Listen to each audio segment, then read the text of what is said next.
میری منزلیں میرے سامنے، میری کوششیں. یہی تو بدعت ہے. اب آ جائیے مشورے پر. مشورہ کرتے ہیں روزانہ. پہلی بات، حدیث میں روزانہ مشورے کا ذکر ہی نہیں ہے. اللہ کے نبی روزانہ مشورہ کرتے تھے. اللہ کے نبی روزانہ کبھی ایسا نہیں ہم نے دیکھا کبھی کوئی خاص معاملہ ہو مشورہ کر لیا. یہاں روزانہ مشورہ ہوگا. اور بڑے میں افسوس کے ساتھ کہہ رہا ہوں، مشورے غیبت کا اڈا بنے ہوئے ہیں.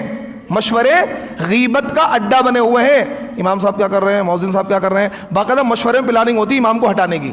مشورے میں امام کو ہٹانے کی پلاننگ ہوتی ہے. یہ میرے ساتھ ہوا ہے، یہ میرے ساتھ یہاں بھی ہوا ہے اور بھی جگہ ہوا ہے. مشورے میں پلاننگ ہوتی ہے، امام کے خلاف سازشیں ہوتی ہیں. مشوروں کو غیبت کا. تو تبلیغی جماعت کا کام غلط نہیں ہے. ان لوگوں نے اپنی حرکتوں کی وجہ سے تبلیغی جماعت کو بدنام کر دیا ہے، اس کے کام کو غلط کر دیا اپنے طرز عمل کی وجہ سے. اب کیا ہے، مشورے کو لازم پکڑ لیا ہے. کیا کر لیا ہے؟ مشورے کو. چاہے کچھ بھی ہو جائے مشورہ ضرور ہوگا. چاہے کچھ بھی ہو جائے مشورہ ضرور ہوگا. آندھی آ جائے، طوفان ہو جائے، ارے بھائی کبھی کبھار ڈیلے کر دو، کبھی کبھار چھوڑ دو. لازم کیوں کر رکھا آپ نے؟ نہیں جی، آندھی آ جائے، طوفان آ جائے، فساد ہو جائے، دنگے ہو جائیں، مشورہ ضرور ہوگا. بھائی یہی تو بدعت ہے، لازم. اب کیا ہے، تعلیم. ظہر کے بعد تعلیم ہوتی ہے. ابھی جمعے کا بیان ہو جاتا ہے. یہ کیا ہوا ہے، میں نے رامائن اور گیتا پڑھ کے تو نہیں سنائی ہے، قرآن پڑھ کے سنا رہا ہوں، اللہ کے نبی کی بات بتا رہا ہوں. اب اس کے بعد کتاب لے کے بیٹھیں گے، تعلیم ہوگی. ارے بھائی یہی تو بدعت ہے.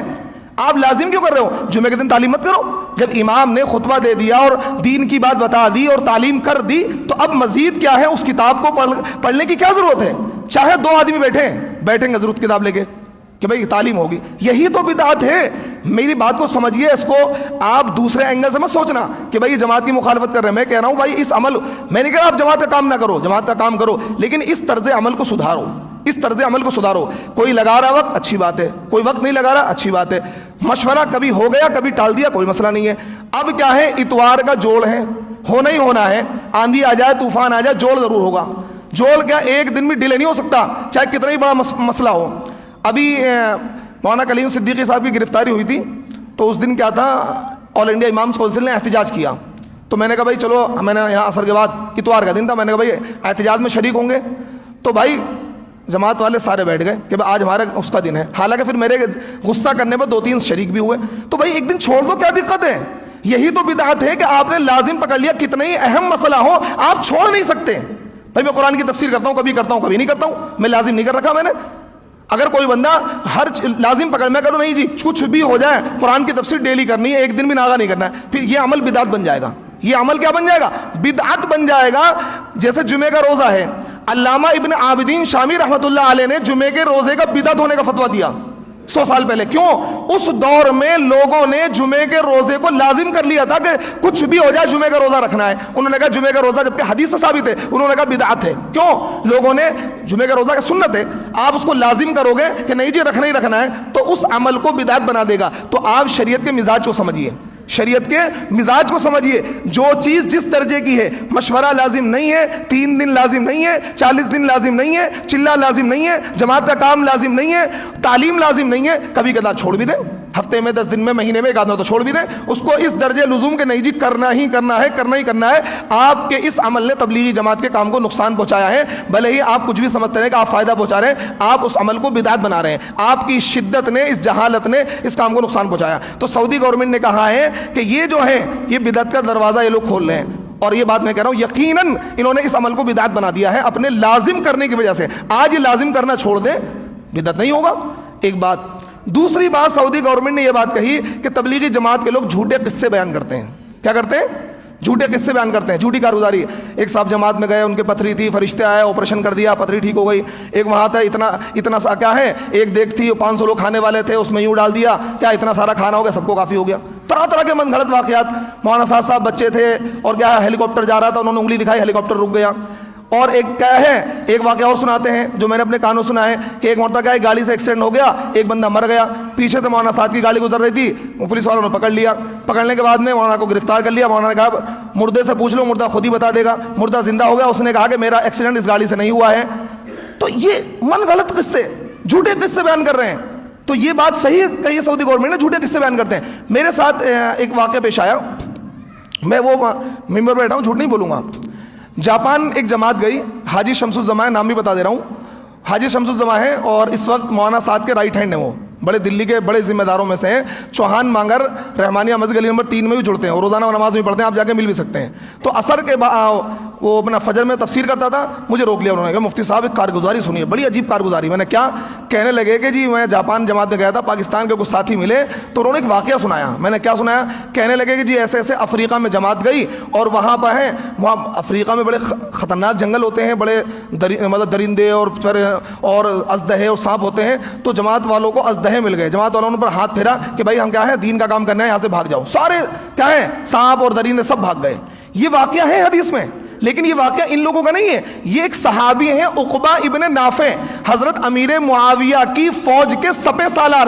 انہوں نے پورا لشکر روانہ کیا تھا افریقہ کو فتح کرنے کے لیے. تو افریقہ کے جنگل میں عقبہ ابن نافع کا جب لشکر پہنچا ہے, انہوں نے افریقہ کے جنگل میں خیمے نصب کیے. تو وہاں کے لوکل لوگوں نے کہا کہ جنگل میں مت ٹھہرنا, بہت ہی خطرناک جنگل ہے, شیر شیرنیاں درندے اور چیتے اور ازدہے ہیں, تمہیں کھا جائیں گے. تو انہوں نے کہا کہ ہم اللہ کے نبی کے غلام ہیں, ہمیں کوئی چیز نقصان نہیں پہنچا سکتی ہے. انہوں نے خیمے نصب کیے اور ایک اعلان کیا, ایھا الحشرات والارض. انہوں نے کہا اے چرندوں پرندوں درندوں خونخوار جانوروں, یہ اعلان سن لو, نحن اصحاب رسول اللہ صلی اللہ علیہ وسلم, ہم اللہ کے نبی کے غلام ہیں, اللہ کے نبی کے ساتھی ہیں. اگر کسی نے ہمیں نقصان پہنچانے کی کوشش کی تو ہم اسے قتل کر دیں گے. تاریخ گواہ ہے, تاریخ کے اندر لکھا ہوا ہے. عقبہ ابن نافع کے اس اعلان کے بعد درندے پرندے شیر شیرنیاں چیتے ازدہے سب نے جنگل خالی کر دیا, اور انہوں نے صحابہ نے اور تابعین نے وہاں پڑاؤ ڈالا.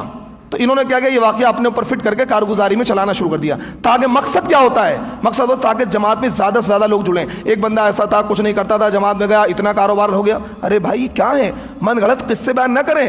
ہمارا دین بڑا پاک صاف دین ہے, یہودیوں کی طرح عیسائیوں کی طرح من گھڑت قصوں پر نہیں چلتا ہے. اللہ کے نبی صلی اللہ علیہ وسلم نے ارشاد فرمایا, لن تضلوا بعدی ان تمسکتم بہما القرآن و سنت رسول, کہ تم میرے بعد ہرگز گمراہ نہیں ہوگے جب تک کہ قرآن کے سنت کے اور حدیث کے دامن کو مضبوطی سے پکڑے رہو گے.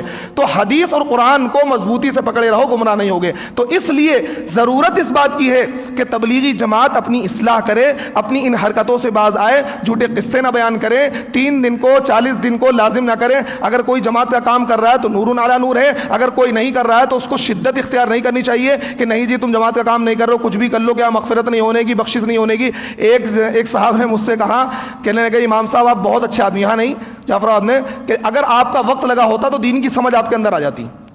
مجھ سے یہ بات کہی, میں نے اس کو جو ڈانٹا اور لتا, میں نے ہاتھ پکڑ کے کمرے سے باہر نکال دیا. میں نے بدتمیز کہیں گا, میں نے ہمیں دین کی سمجھ نہیں ہے, تو نے 40 دن لگا کے ساری دین کی سمجھ تیرے اندر آ گئی, 15 سال میں قرآن حدیث سب پڑھ لیا, ہمیں دین کی سمجھ نہیں آئی. تو معاملات یہ ہیں, ان جہالت کی وجہ سے تبلیغی جماعت کا کام بدنام ہو رہا ہے, اور کیا ہے اکابرین کی قائم کردہ جماعت کا نقصان ہو رہا ہے. اور آج جو خدمت تبلیغی جماعت نے 80 سال میں کی تھی, ان 20 سالوں میں سارا بیڑا غرق ہو گیا, سارا معاملہ غلط ہو گیا. اور دوسرا کام, جھوٹی حدیثیں بیان کرتے ہیں. دین کی تھوڑی بہت غور و فکر کرنا 60 یا 70 سال کی نفلی عبادت سے افضل ہے, کوئی حدیث نہیں ہے. سن لو کوئی حدیث نہیں ہے. جماعت والے کہتے ہیں دین کی, آؤ بھائی آؤ بیٹھو, دین کی بات کا کہنا, دین کی بات کا سننا ایمان والوں کو نفع دیتا ہے, آؤ. پھر یہ والی حدیث سناتے ہیں, دین کی تھوڑی بہت غور و فکر کرنا 60 یا 70 سال کی نفلی عبادت سے افضل ہے. سناتے نہیں سناتے؟ کسی نے سنیے؟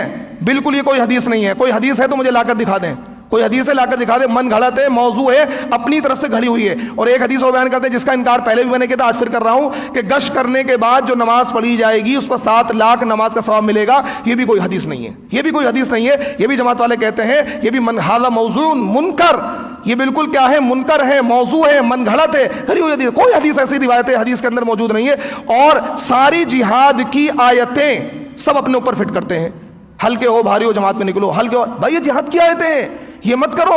یہ بات یاد رکھو, میں تمہارا مخلص دوست ہوں. جماعت والوں سن لو, بھلے تم مخالف سمجھو, میں تمہارا مخلص دوست ہوں, تمہاری اصلاح کر رہا ہوں. کوئی امام تمہاری اصلاح نہیں کرے, اسے پتا میری امامت چھن جائے گی, میرا بوریا بستر گول ہو جائے گا, مجھے اس بات کی کوئی پرواہ نہیں ہے, کوئی پرواہ نہیں. میں صرف تمہارا, کیونکہ تمہاری غلط باتوں میں جو تمہیں ٹوک رہا ہے وہ تمہارا مخلص دوست ہے. اللہ کے نبی صلی اللہ علیہ وسلم نے ارشاد فرمایا, من فسر برائے القرآن فلیتبوأ مقعدہ من النار, کہ جو رائے سے تفسیر کرے گا اپنا ٹھکانہ جہنم میں بنا لے. اللہ کے نبی نے ارشاد فرمایا, من کذب علی متعمدا فلیتبوأ مقعدہ من النار, کہ جو اللہ کے نبی کی طرف جھوٹی نسبت کرے گا, جھوٹی حدیث بیان کرے گا, اپنا ٹھکانہ جہنم میں بنا لے. یہ 2 چیزیں اپنے ذہن میں رکھیں, اور کسی بھی بات کو بیان کرنے سے پہلے بہت محتاط رہیں اور اس کو پہلے علماء سے تصدیق کر کے پھر بیان کریں انشاءاللہ. آپ اصول کی روشنی میں کام کیجئے.